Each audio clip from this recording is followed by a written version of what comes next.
if I say I own a crypto casino, I wish I could say that. Yeah, it's sick, but their initial response after maybe congratulating me, you get quite overwhelmed and go, how the fuck did you do that then?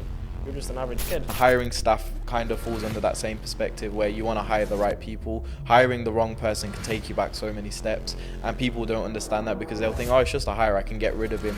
But what they don't understand is when you hire someone, you actually give them a lot of your business, you give them a lot of knowledge, you put your time into it, you teach them, you train them. So it's a lot of time that gets consumed, and you want to make sure you hire the right or wrong people. Before you become partners, make sure you know that person like your mother or like your brother or like your best friend in the world or your partner, because 1 year could go by, everything's fine, then you realize something about this person that you disagree completely with in terms of how they think and operate. So back for part 2, guys. We ran it in April, was it? Yeah, quite a few months ago. Yeah, now. quite a few months. A lot's happened. A lot of updates on my side from personal and company side.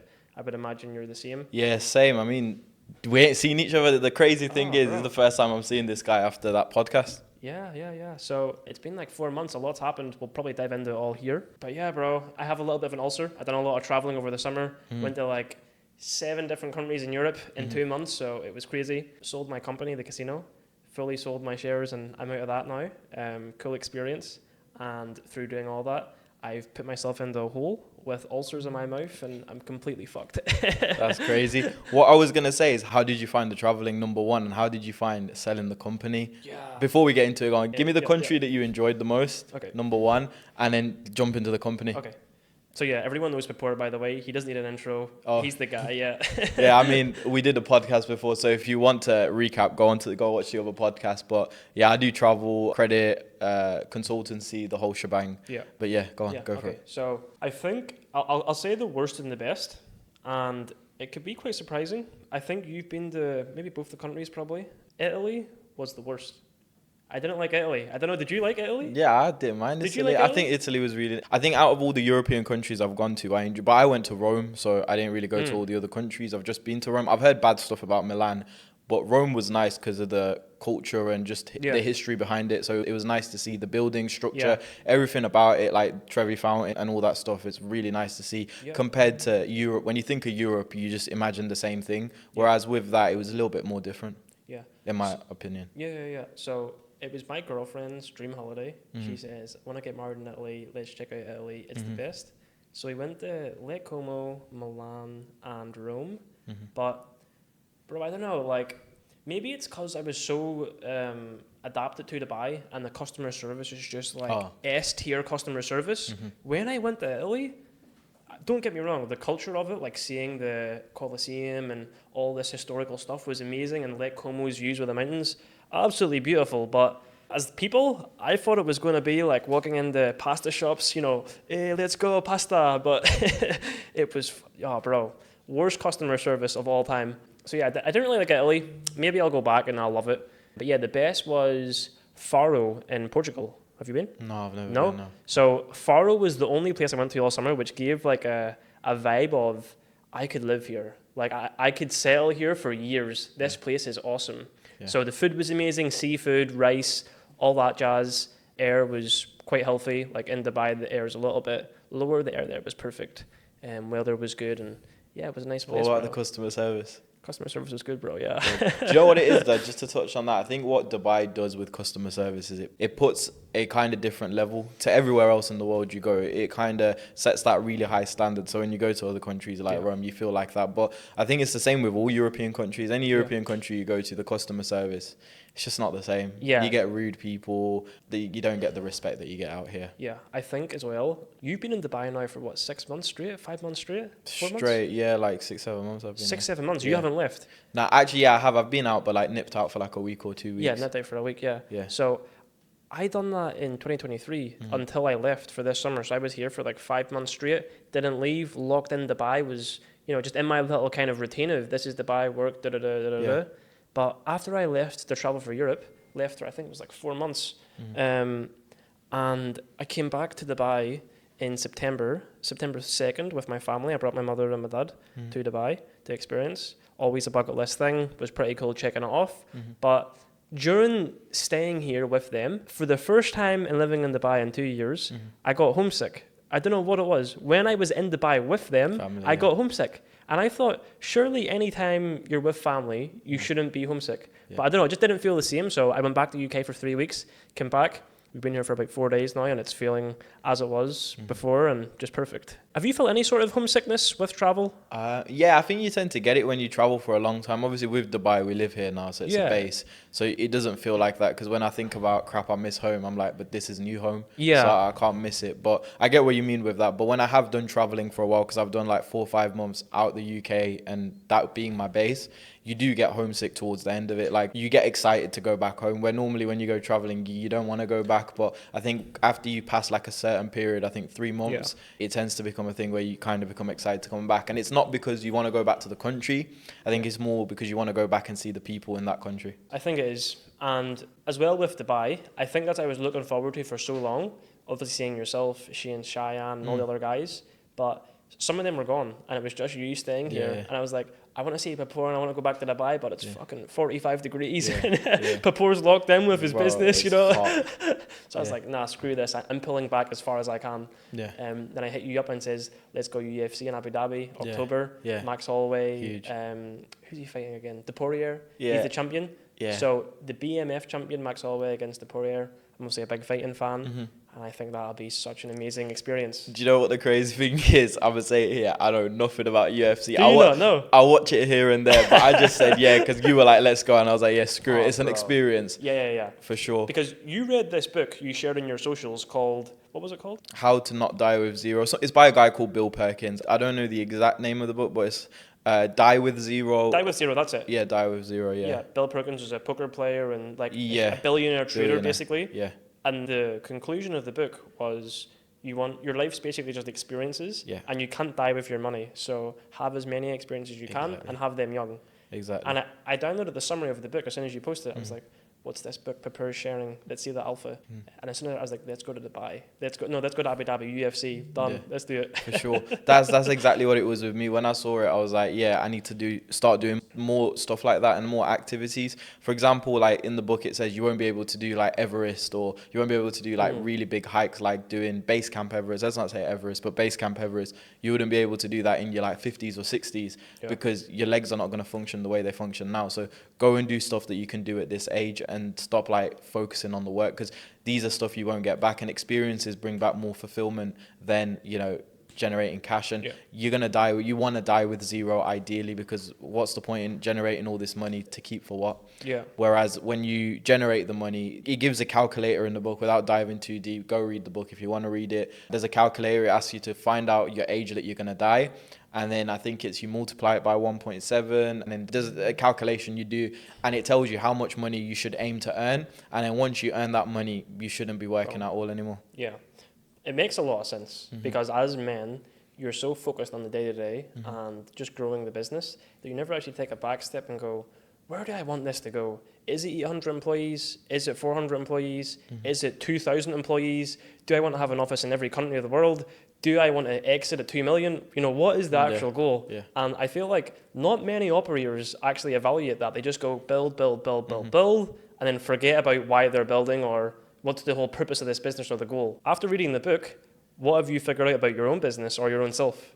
After reading the If anything. book, I think I figured out more that I need to do more. You know what the funny thing was? Before I read the book, my whole MO was for moving into this year was experiences over luxury. Because I feel like you can get sucked into this whole life, especially when you're in Dubai, this whole luxury lifestyle. I need to buy this, I need to buy that. Whereas for me now, it's come to a point where I've experienced all of that, and I want to do more experiences, more fulfilling. So I want to learn random stuff. Like I want to learn how to drift a car properly, like through absolute That's so random, through bro. absolute nuts and cracks of like walls and stuff. I want to learn to do some crazy shit. Like I want to get my skydiving license. I want to learn how to scuba dive. I've never scuba dived before. Like experiences that I can do now at this age, and I want to do more of these stuff because number one, they're better than luxury stuff because you buy it after a while, you don't give a fuck about it, you don't care about it. Whereas with experiences, they're ever growing. Like I can have a conversation about an experience that I had over the summer with you, someone else, and it brings me more joy because every time you talk about the experience, you reminisce. There's times that you've gone out with your friends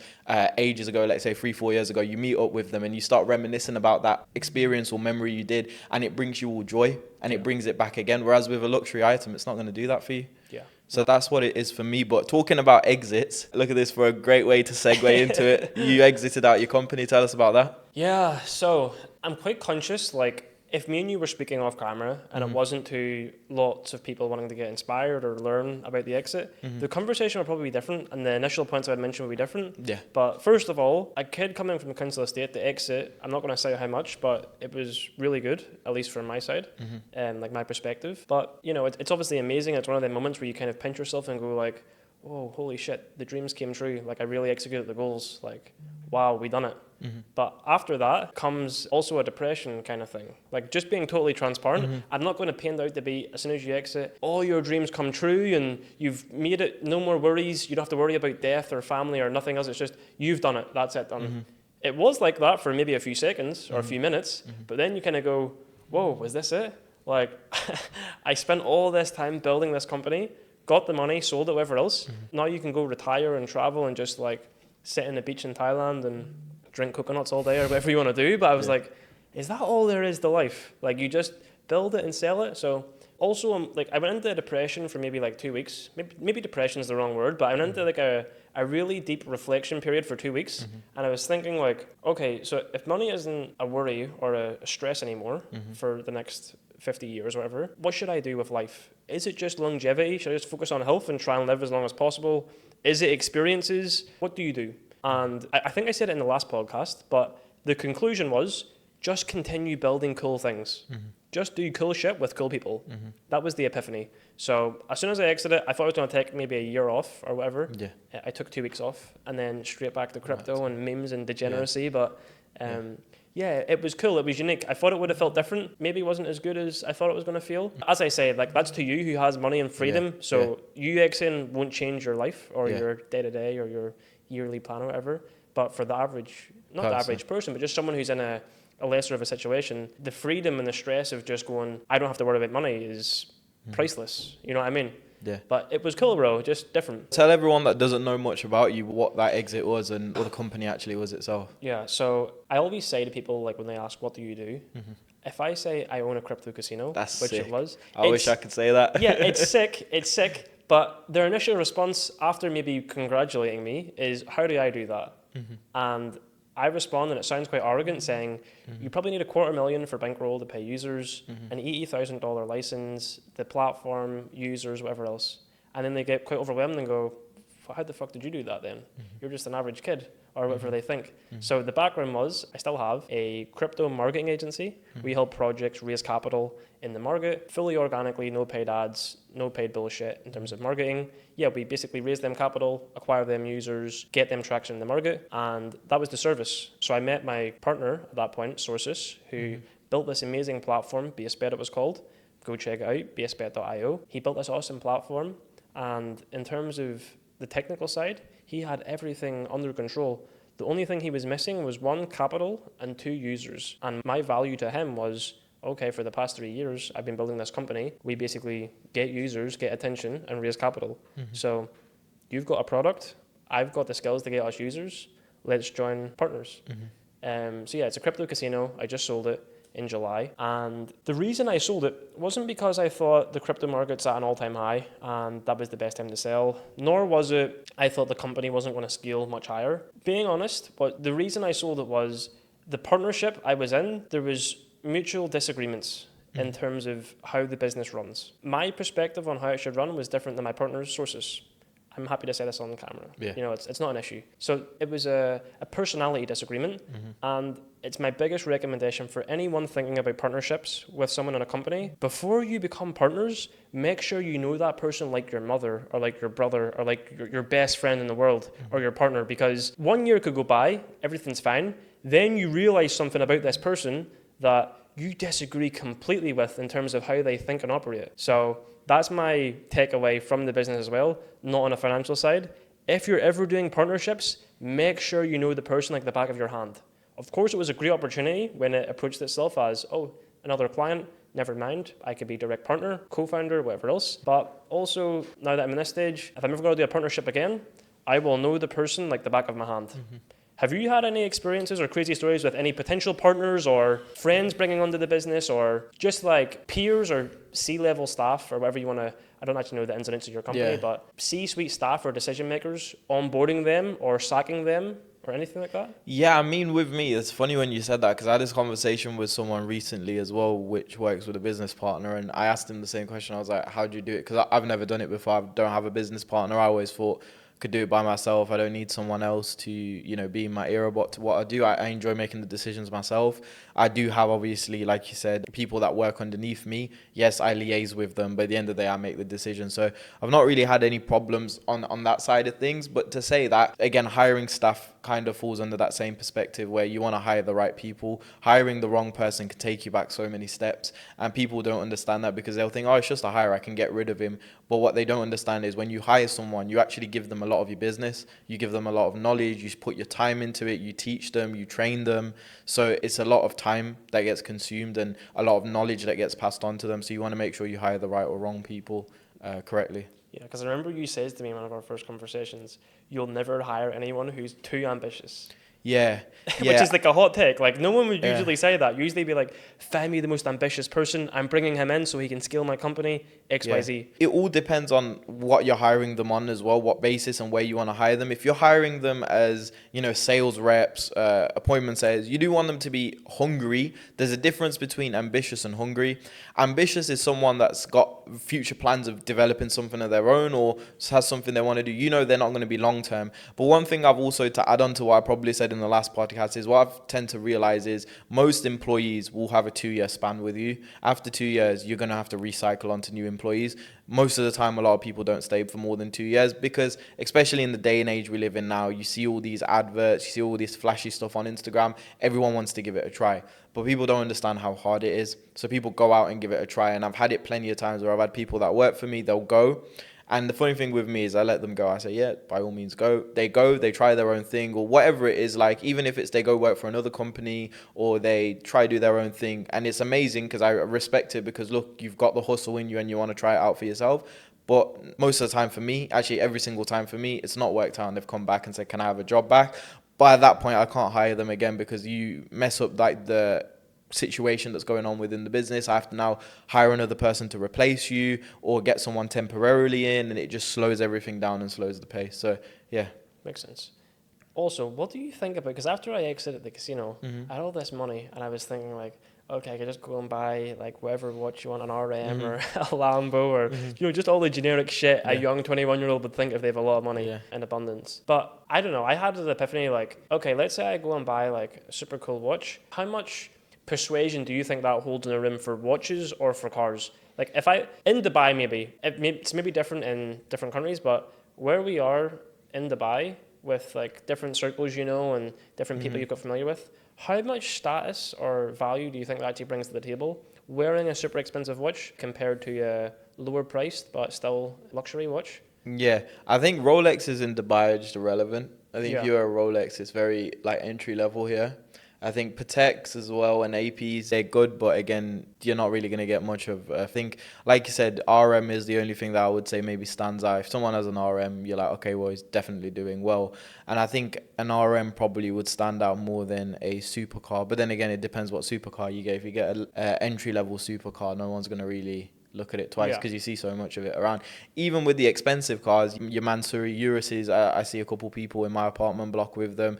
It's not that there's just one there. You got 3-4 of them there, and they're supposed to be rare cars. So again, I think with cars it's less. I think watches you get a bit more here, especially when you're in meetings and rooms, because your car not everyone's gonna see, but with a watch it's attached to you. Yeah. So wherever you go, especially in Dubai as well, you're not worried of wearing your watch. Wherever you go, you'll be wearing it, so people will look at you instantly and be like, okay, well, he must be doing something. So yeah, but again, I think with stuff like that, I've come to that point, like I said, I couldn't care less. Like if I buy it, it's for me. It's not even the status side of things, because once you start talking to people, your experiences speak a lot louder than your materialistic. Because nowadays you look on social media, people post their watches, cars. Nowadays you don't know what's fake and what's real. I'll be very honest with you, people are getting really, really good at it. You have kids that fly in from the UK into Dubai for a week, record a shit ton of content, create a course around it, and make it out like they're making a lot of money. Yeah. and that's become a thing now. And it's very hard to distinguish between someone that's actually running a proper company and business,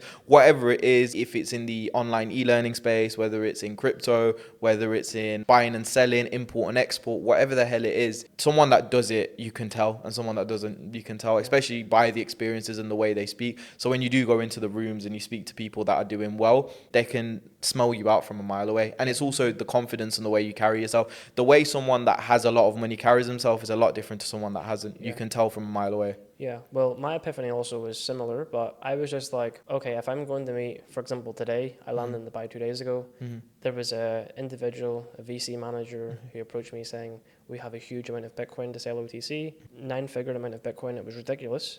And I says, okay, I have some connections who are, you know, very, very wealthy, maybe they'll be interested. Send it around some group chats, and I met the guy who was the intro to the buyer.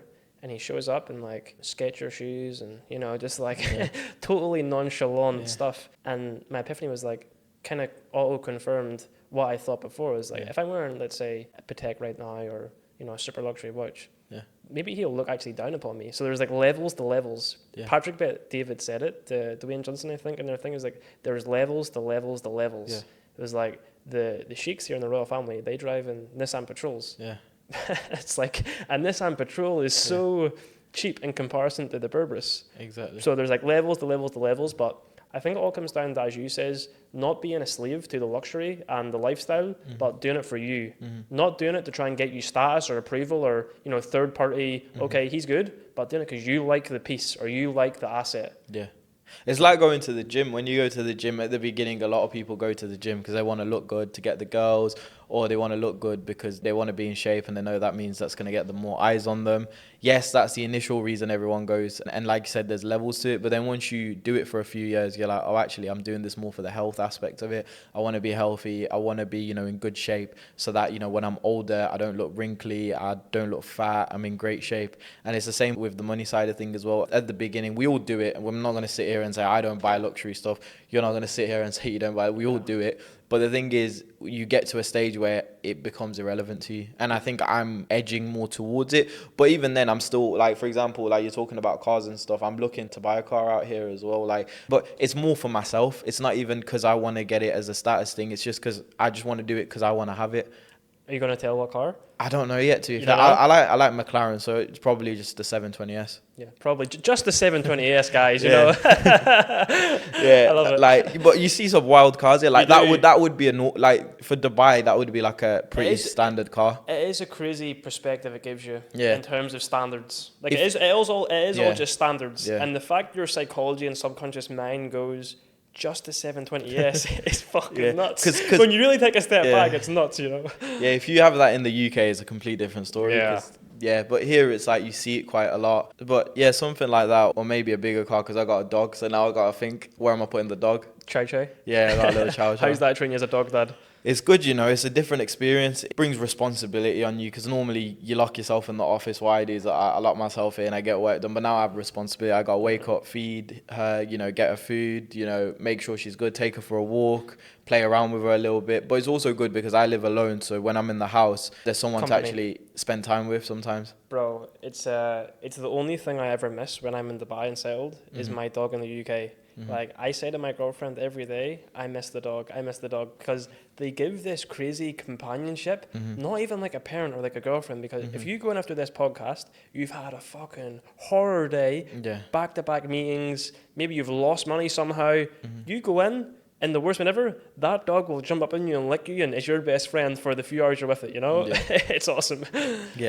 Yeah, for sure. With the chow chow, they're a bit more independent. Oh, so, yeah, I read that. Yeah. So, they sit in the corner and stuff if they're too warm and kind of isolate. Yeah, so with her, the thing is, because we don't spend as much time together because I do my work, but when we do spend time together, yeah, exactly. Like, she knows when it's work time, and I love it because she's such a good dog. Like, she doesn't bite wires because I let her in my office. Yeah. She comes in the office and she'll go sit in the corner and just literally, she like spreads her legs open, knocks herself on the floor and just watches me do work. Was it strategic? Like, like, did you read that before and you were going to go, okay, I'm busy? Yeah. Was it? Yeah, because Okay, I went to first get what was I getting? Frenchie or something? No, or no, no. I pig? told Husky? you the name as well. I forgot now. It's gone out of my head. What type of dog is it? Doberman. There we go. Oh, yeah, Yeah, Doberman. I was Yeah, gonna yeah, get a Doberman, but with them, they're much more active. You need to take yeah. them out. And reading that, I was like, okay, I need a bit more of a quiet dog. Yeah. So then came across the Chow Chow, and I was like, it's Yeah. perfect for me. They're independent. You can leave them alone for hours. They don't care. They actually Yeah. like it. So I was like, well, it's Yeah. perfect for me. That's nice.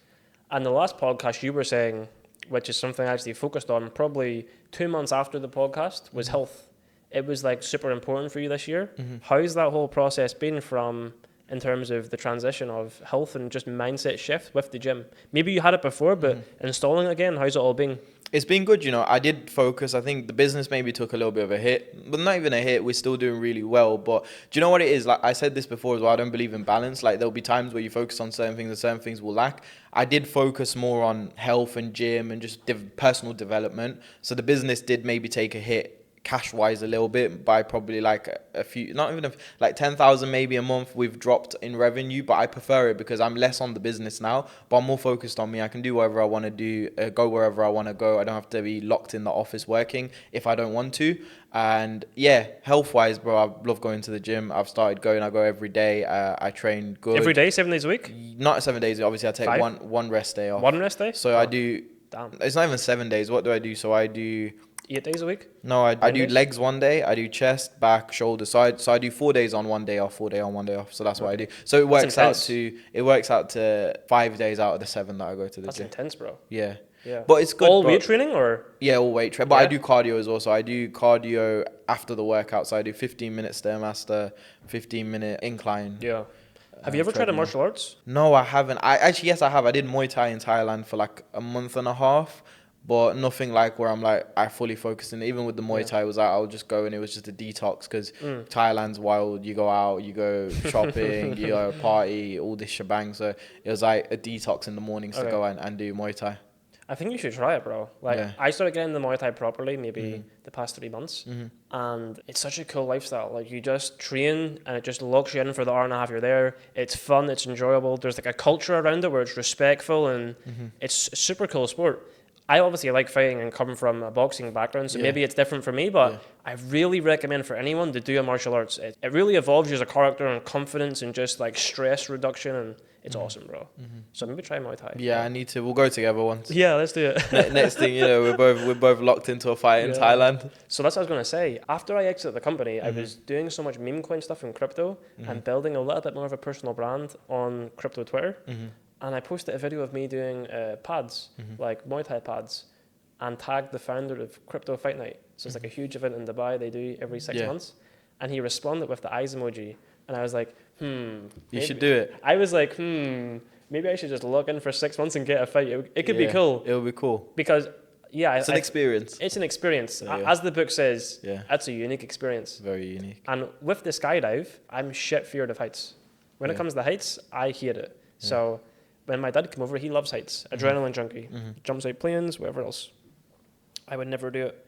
We done the longest zip line in Marina. Have you done it? No, I've heard of it. It's cool, but completely shit myself until I done it. When I was doing it, the best high ever. Like, this is amazing. Woo! Wait till you do jumping out a plane. That's what I was going to ask. What does that feel like? And were you scared before? Or are you one of them guys that just isn't scared? Nah, I wasn't scared before. The thing was, it was so random because my friends had come to visit me out here. So they were like, let's do it. And I was like, cool. So we booked it literally. I think they booked it the night before. I didn't even know. We woke up. I get woken up in the morning because we went to sleep late. And they're like, we got to go. It's late. So I'm rolling out of bed. Little do I know we're jumping out a plane. Like, they're saying it, but I've not really like fathomed it, and I'm like, oh crap, I'm jumping off out of a plane. So we get in the car.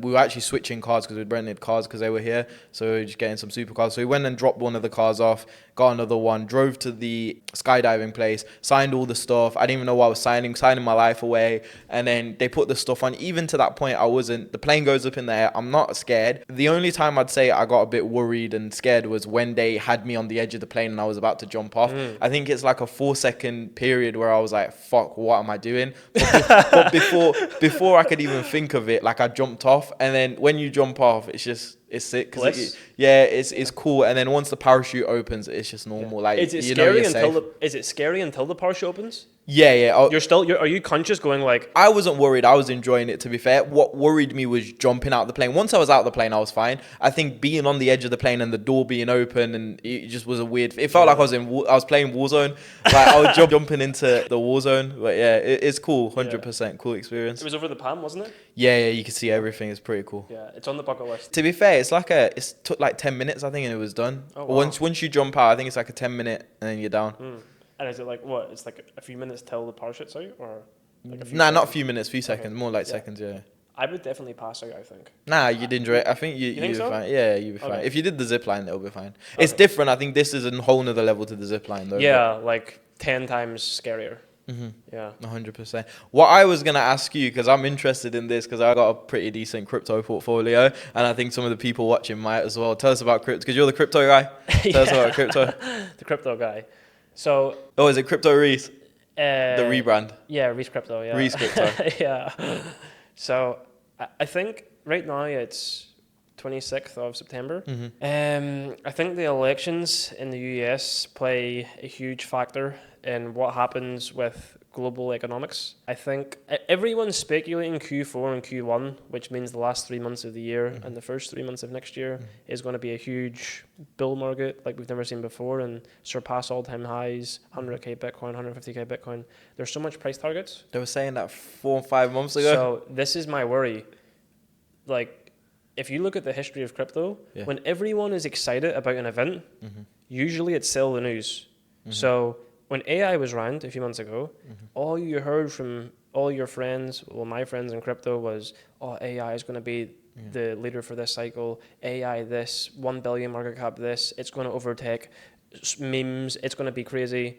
Okay, cool. We play around, 3 months goes past, no one hears about AI again. AI is dead. All the coins are 50x down. Don't get me wrong, I still think AI is a great investment right now for the cycle. If you're going to place your money anywhere, maybe it'll all go to shit, but if you're placing it, I think AI is good.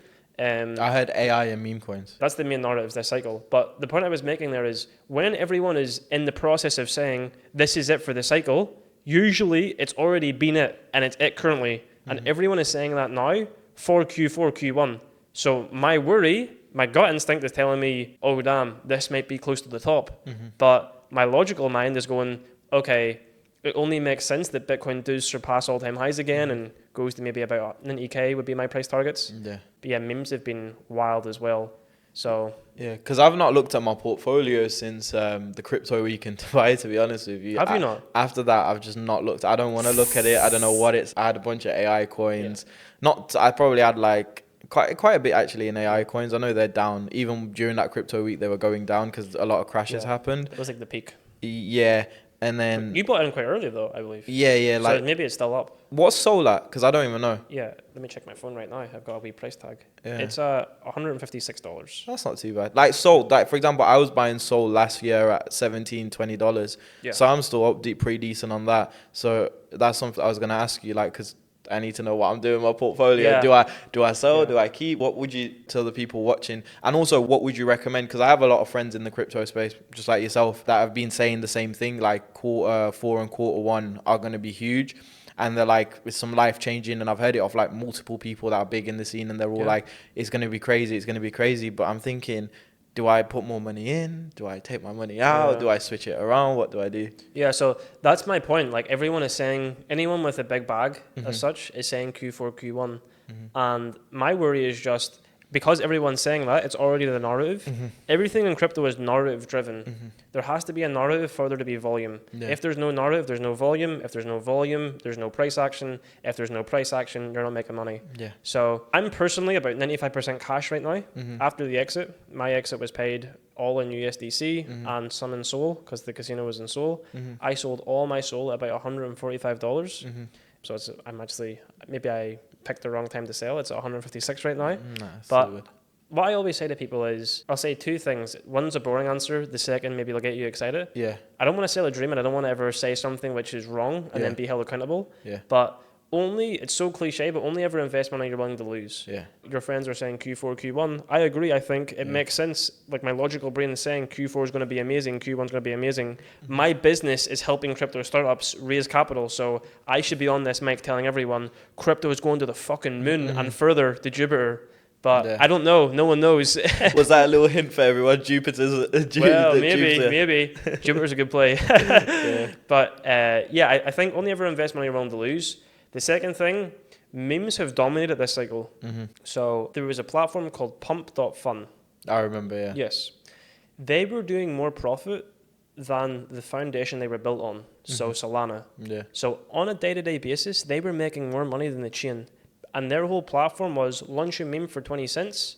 If it migrates, it'll get a locked liquidity pool and all these tokens will go to the liquidity pool. Just a really cool business model for any investors or degens. So it made sense that it worked. But because they were doing more volume than the chain, it's so clear to say memes are dominating this cycle. Everyone says, you know, meme cycle should last 2 months, 3 months, then it'll move on to alts. It surpassed that. It surpassed that by another 4 or 5 months. Yeah. So memes are what it is right now, and I don't think that's going to change. So I think what everyone should be looking out for right now, this is the alpha, look for new chains or old chains where you think volume could go to, and look at the top memes or the memes which you think have the best narrative on that chain. So for example, CZ, the founder of Binance, got put in jail. Okay, he gets released in a few days from now. BNB and Binance has basically been on pause since he got put in jail in terms of growth and accelerating the business, and they've got their own chain accelerating their chain because the founder is in jail. It only makes sense that when he gets unlocked and sees, because he's missed the whole cycle of memes more or less, when he sees what's happened the past few months and notices, okay, Binance is up and running again, why would the memes on Binance not go crazy? It only makes sense. Tron by Justin Wu, I believe is his name or something. Huge billionaire in Asia. He's the founder of a chain called Tron. He released his own meme platform. It's not publicly his own meme, but he's promoting the meme. It went to like 700 million market cap or something ridiculous. Again, another chain which makes sense that the founder's an operator. Let's go get memes on this chain. Ton, Pavel Durov get arrested in Paris, unarrested. It only makes sense that Ton, a Telegram, which is so powerful. I bought a bit of Ton actually. Yeah, Ton's sick. Yeah, I bought a bit of Ton. Ton's sick. So memes, I think, is going to do extremely well, bro. Yeah. Still, like, if you're going to place your money anywhere, AI coins, memes, maybe some RWA. It hasn't really been a narrative yet. So I think as an investor, you either go where the volume is and try and get in the middle or early and then sell close to the top, or you get there before anyone's there. Yeah. So there's no attention on RWAs right now. I think RWAs could be good. And there's like two sides of crypto. There's the cabal. I'm going a little bit everywhere, but there's two sides of crypto, the cabal and the business guys. There's some serious business guys getting into RWA. The cabal's where creates the narrative. So if they merge, like memes, that's when it goes crazy. Yeah. And people get fucking rich and buy Lambos in Dubai making courses. Yeah, bang on.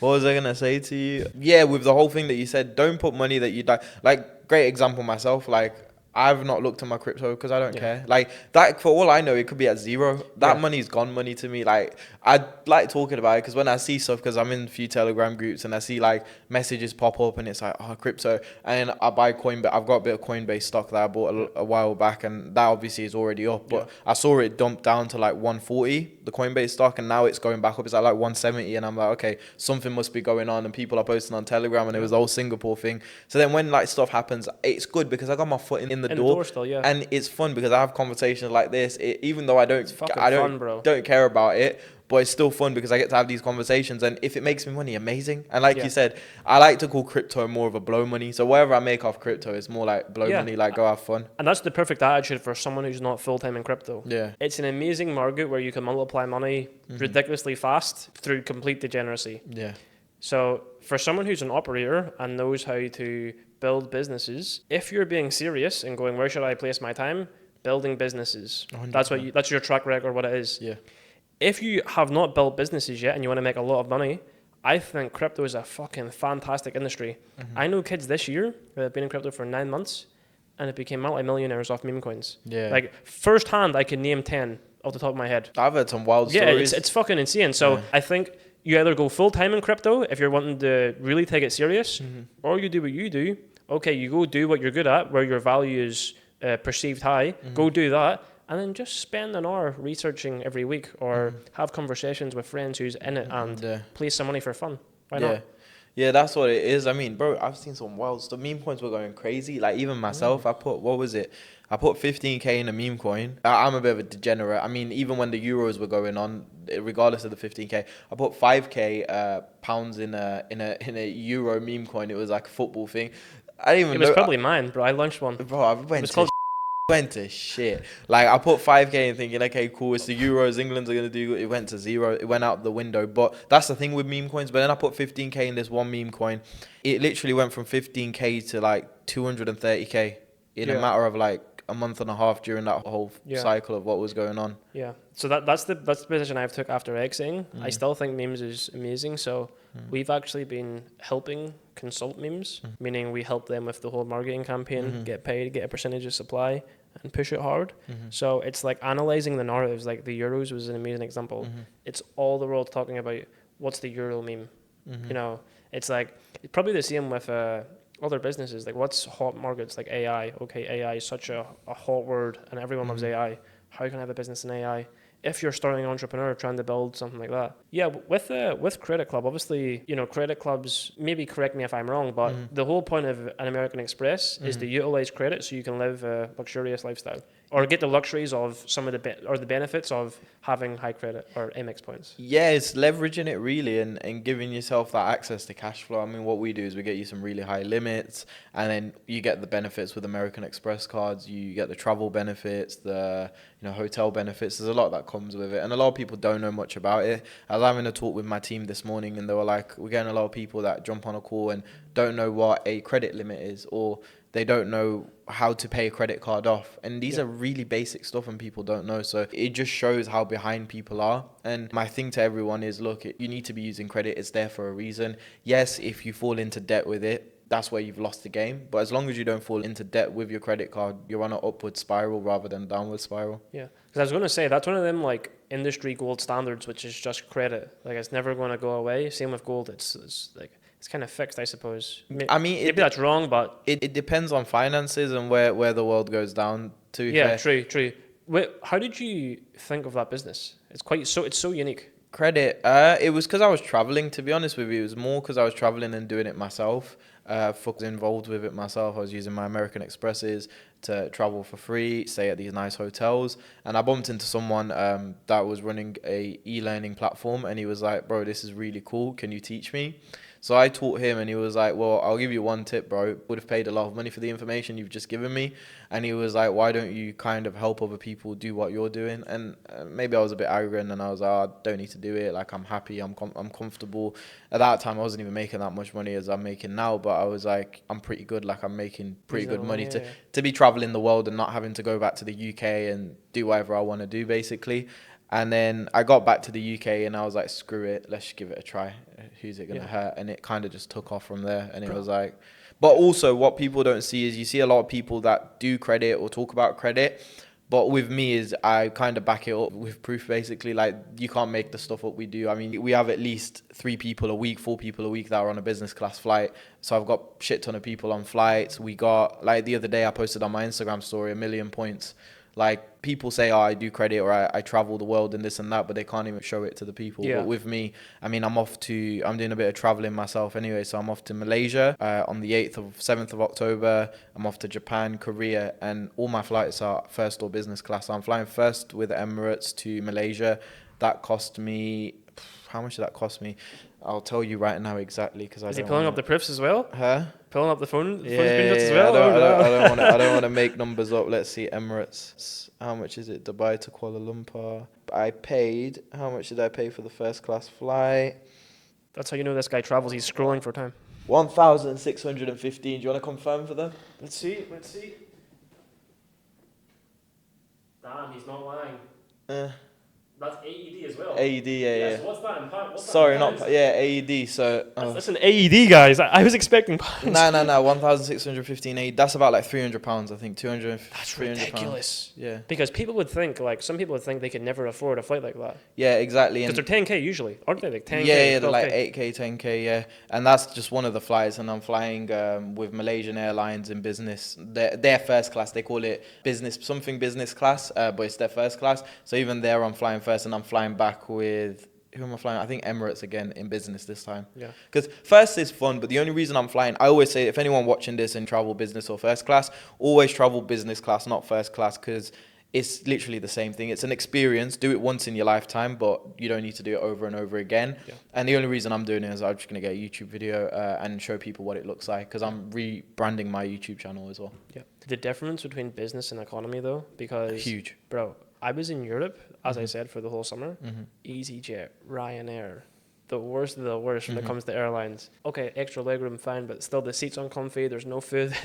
It's not good at all. And then going to Emirates business again, it's just like, bro, this is amazing. 100%. This is sick. Yeah, it is completely different, bro. That's the thing. And once you go business, you just can't go back to economy. I mean, short haul flights is not that much of a problem. I'm not going to sit here and act like a snob nose and say I fly business everywhere I go. If I'm like flying from, let's say I'm in the UK, and I'm flying from the UK to, let's say Paris, I'm flying to Spain, Barcelona. These are not really long flights, so I'll fly with flights. Yeah, like I'll fly with Lufthansa. What's the other one? Like there's some decent ones, but again, they're fun, especially when you go with people. You got someone to chat to. Once you get on the plane, you're having a little bit of a chit chat. The plane lands. But with something like Dubai, 7 hours, even if you fly Emirates economy, it's just not the one. I just personally can't anymore, because when I do it, like I think the last time I did it was quite a while back, and like your head, I like sleeping on a plane and I can't sleep.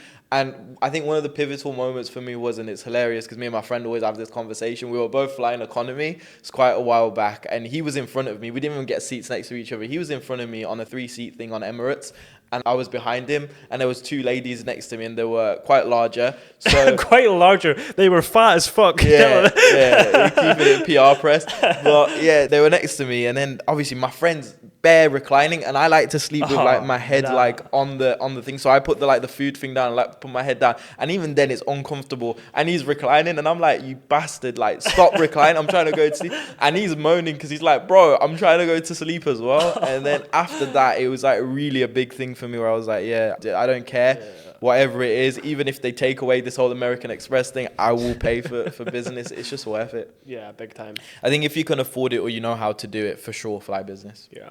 I think you're the most unique traveler I've ever met. Like you says to me, when you travel to any country, you'll spend a few days seeing the total luxury side and all the best hotels, but you also go and stay in Airbnbs and total local spots, like really fucking broken down joints, just the experience. I've never heard of anyone who does that. Maybe you can expand on that. It's weird.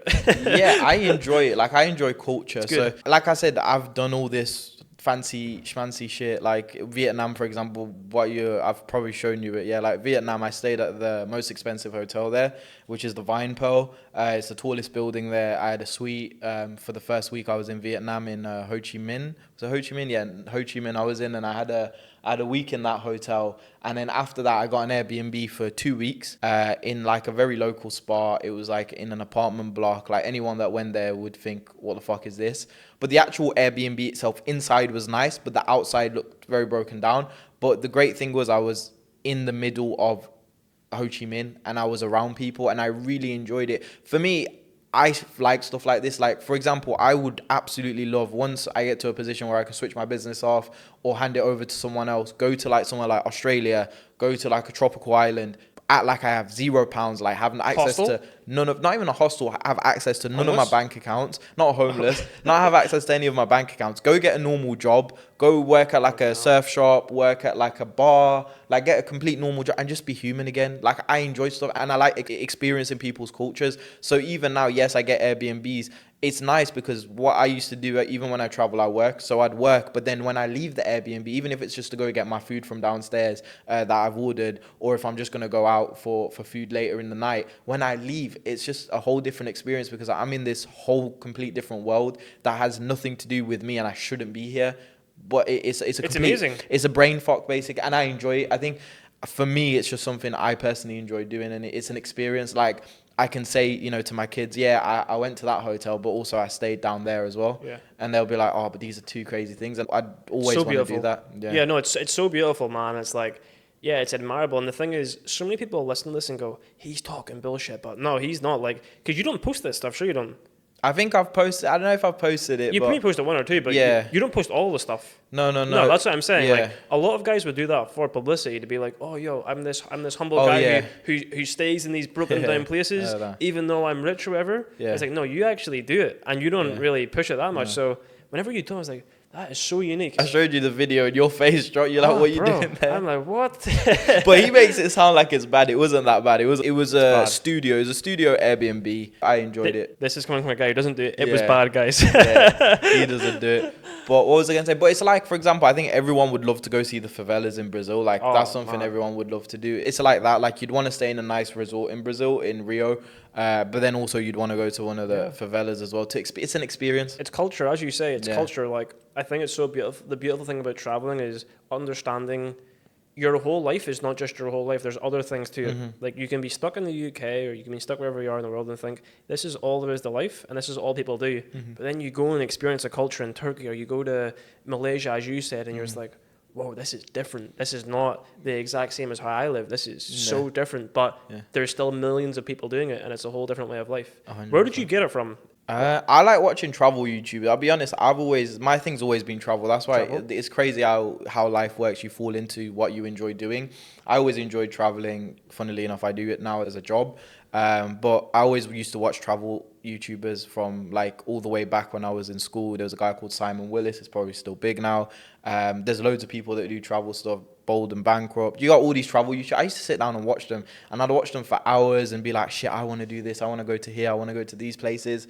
And it kind of always inspired me. And yeah, that's kind of, I think, where I got it from, because when I watch them do it, I'm like, it's an experience. Like, there's always something random that's going to happen. But when you're at a nice resort or you're at these 5-star hotels, there's not really much that's going to happen. There's no room for error. Yeah. There's no room for fun. And like, I think everyone should strive for that feeling of making your younger self proud. Yeah. Whenever I sold the casino, I drove back to my council estate in the town I live in and seen the house. There was like fucking cracks in the wall and stuff, and the windows are like, they've got fucking mold hanging on them and stuff. And I was like, it really gave me a sense of like, fuck, you made that 6-year-old kid proud. Like, this is a cool moment. You probably had the exact same thing when traveling in the first class or to wherever else going, I dreamed of this 8-year-old kid, 10-year-old kid dreamed of these travel YouTubers as like idols as such, and like maybe not gods, but you know, like idols. Yeah. And to do it yourself, it's such a. You probably had a moment as well where you're just like, I've really made myself proud. For me, that moment's been like, even the flight that I've booked now. For me, the biggest moment was flying in first class and being able to sit in the seat 1A. For me, that hits home because when I was in school and I did exams, my seat was always 1A. So when my GCSEs, my A levels, like anything I'll do, my seat will always be 1A because of my surname. So with that being said, I was always in seat 1A. And when I sat in that seat 1A in first class, it just took me back in time to those, those exams you take in the massive halls. And I've come a long way from sitting those exams as a kid, stressing about, oh, am I going to get a good grade at the end of this exam? To like, shit, how am I going to fucking find out the answer to a question? To sitting in first class and flying to all these nice countries. So yeah, I've had moments like that. Yeah. There's been moments where I'm, in certain, like even now, I'm going to Malaysia. I've been to Malaysia before. The funny thing is, it comes to a point where you revisit the same countries. I'm going to Langkawi. It's an island. I went there about 4 years ago. And when I was there, I was like, next time I come back here, I'm going to be a millionaire. And I'm going back there in like, I think 3-4 days. And I've got to that position, happily enough. And it's a great experience to go back there, even though it wasn't like premeditated. I'm going back now because of that. I'm just going back because I have to go there for work and business. But it's crazy because I remember I promised myself, and one thing I like doing is making videos. So there's a video somewhere on my phone 3 years ago, me literally at a resort. I'm going to the exact same resort. It's the Ritz-Carlton in Langkawi. I was traveling then. I was making good money, but my net worth wasn't anywhere close to $1 million, I don't think. And I sat there and on the video, I was like, next time I come here, I'm going to come with family and I'm going to be a millionaire. I'm not going with family, but basically family. Yeah. Close friends. Yeah, I'm going with a close friend for a business venture for like 3-4 days. And then from there, I'm going on trips with friends to Japan and Korea. And those are like what's it called? Those are just with friends, and it goes back to the book I was telling you. I've already been to these countries, I've seen them, but again, it's an experience you go with friends, and it's a complete whole different thing. It's so cliche, people saying manifestation's real and the power of attraction. You know, it's all the generic shit you read when you're first on your entrepreneurial journey. Think and Grow Rich, you know, manifest, attract, XYZ. Yeah. But it's so true. Like, it is so true when you really deep it and go, okay, you made this video 3 years ago, 4 years ago, however long, in Malaysia. Oh, I'm going to be a millionaire because I come here. And it happens. Yeah. Like, manifestation is so real. 100%. You have to believe it. It's crazy. Okay, cool. I seen some sort of sign. There's a whole production team behind the scenes here. We can give a shout. Metropod, yes. So they're keeping us on track. Me and Papur can get lost in the conversation, I suppose. Yeah, that's cool, bro. That's cool. And then you're coming back to Dubai in October, isn't it? Yeah, and then we're going UFC. So because of Reese, and I'm like, shit, I love Hong Kong. I'll say one thing, I love Hong Kong. And my friends are going Hong Kong, and I've been with one of them, I've been Hong Kong before, but the other two I haven't. And I'm like, I really want to go Hong Kong with these guys, but the UFC thing's on the 26th. Apologies, guys. Nah. Your friends fucking hate me now, bro.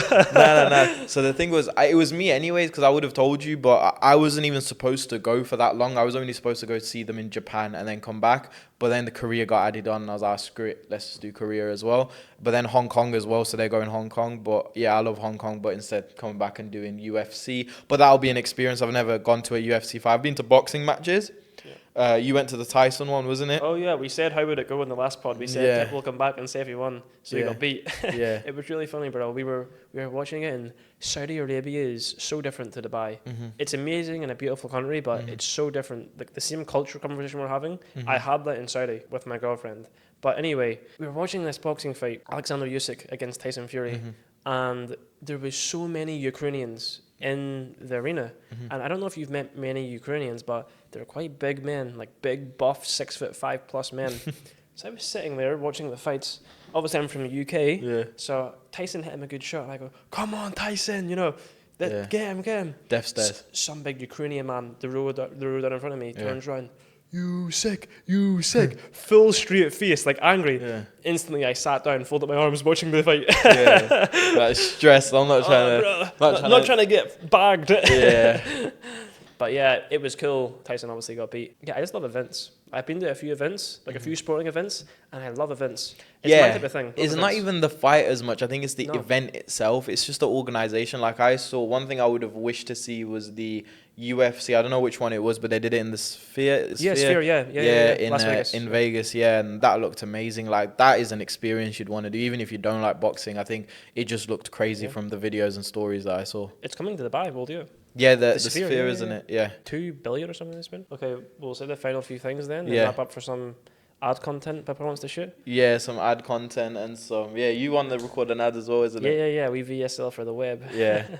I got a new partner for the agency, Matthew. He exited a e-com agency, 8-figure exit. So he knows what he's doing when it comes to agencies and client acquisition. So anyone who wants to listen to more of the pod, blame my partner Matthew Larson. He has a few thousand followers on YouTube. But yeah, we need to upgrade the website. Any final points you want to touch upon? It's been probably a while since you've spoke to your community on like a long form content.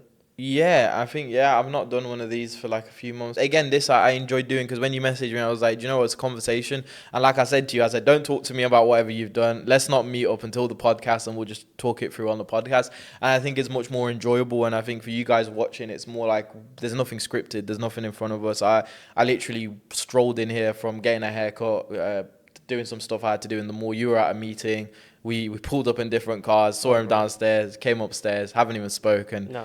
Got the conversation. That's what you need with friends, and make yourself a man who just don't accept bad shit, but be an action taker. Like I messaged Papur a few days ago being like, gonna do a pod on Thursday? Yeah, done, 7 p.m, book it. And it's like instantly, there's no like, okay, let me go check this and how much is it for this and okay, this. No, just done, okay, done. We'll go do it. So be that guy, you know. and he was like to me, what day do you want to do it? And he was like, I come back. Did you said something like, I come back on Thursday? And I was like, well, we do it on Thursday. Yeah. I said I come back on Tuesday, Thursday, same thing. But yeah, I'm going to begin building a brand. The epiphany after the exit as well was making money is one thing, and it's fulfilling while it is fulfilling until it isn't. You know, helping change families' lives or close whatever is cool, like, but eventually it gets boring. We're not boring. It just doesn't get fulfilling anymore. It's still amazing, but I don't want to sound arrogant. It doesn't give you the same fulfillment. Yeah. But I think helping change people's lives through, for me, utilizing crypto to make money. For you, it's utilizing credit to live a better lifestyle and get better experiences. That's going to be fulfilling for me. So over the next few months and years, try and scale this community up, see what I can do. 100%, bro. And once you start seeing results with people that you help, it becomes more evident what you're doing is a good thing. Because with me, because I see it a lot, because we've been running for a while, I always see people doing well. And the other day I saw someone, he bought his whole family. They had a family of 6. He joined us about like 7 months ago. He flew his whole family of 6 to Dubai. They stayed at a really nice hotel. I forgot what hotel it was. They stayed at a really nice hotel. And he posted like a really long-winded testimonial on our like platform. And he was like, he had a whole photo of his family, like they're all smiling. So beautiful. And it's nice to see stuff like that. So it is fulfilling. But also when you've got something you can help people, why not? And people say to me, oh, but can't I do it by myself? And I always say, yes, you can. I said, there's no need to work with me. There's no need to work with my team. There's no need to take in the knowledge that I have. You can go do it yourself. But one thing you're wasting is your time. Now, if you've got all the time in the world, go try figure it out yourself. If not, we speed up the process for you. And it's the same with you with the crypto stuff. You've got a lot of knowledge. You've exited your own company. You know what you're doing. So that's why, you're a valuable person to go to and get knowledge from. Yeah.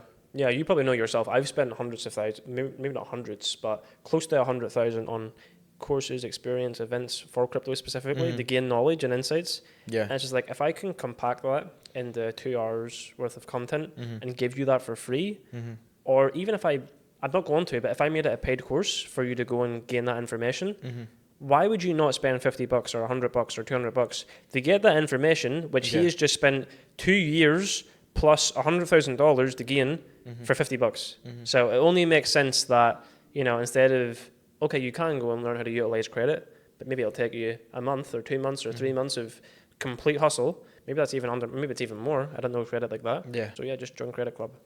Yeah, you heard it here from the main man himself. Join Credit Club. If you know my Instagram stories, I go to other countries and I get random people in different countries to throw up a C and say join Credit Club. Yeah. Check my stories out. But yeah, cool. Sick. Should we call it a podcast? Call it a podcast. Yeah. Look at our socials. Reese will link them down below. Yeah. Reese Crypto, Purple Credit, yeah. Let's call it a podcast then. It's been a good one. What we'll do is if you want to find my handle, Reese will probably put it in the description. It's Purple Credit. Reese, yours is? Reese Crypto. Reese Crypto. So yeah, man, hopefully you guys enjoyed it. It was great catching up with Reese. Good friend. Nice to have people in Dubai around you. So yeah, anything you guys want, message me regarding credit and crypto. Reese is your guy. Yeah, thanks. Peace, guys.